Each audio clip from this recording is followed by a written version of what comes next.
Ibinabaon ng US ang 120,000 tons ng nuclear waste sa ilalim ng isang sementadong dome sa maliit na isla sa Pacific at ngayon ay officially nagkakabiyak at nabubuksan na ito. Pero noong 1946 hanggang 1958, nagpasabog ang United States ng 67 nuclear bombs sa buong Marshall Islands.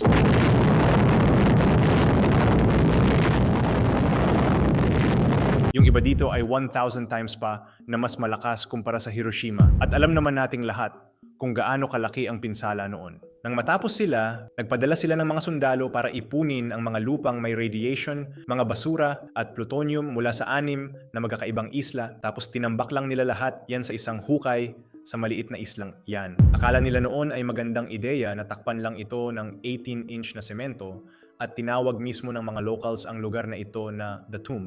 Ngayon, halos 50 years later, kitang-kita na ang mga bitak na kumakalat sa ibabaw nito. Ang isla ay nasa taas lang na 6 na talampakan mula sa dagat at sabi ng mga scientists, sa pagtatapos ng siglo na ito, lulubog na ang bahagi nito sa tubig. Kaya sunod-sunod talaga ang problema dito.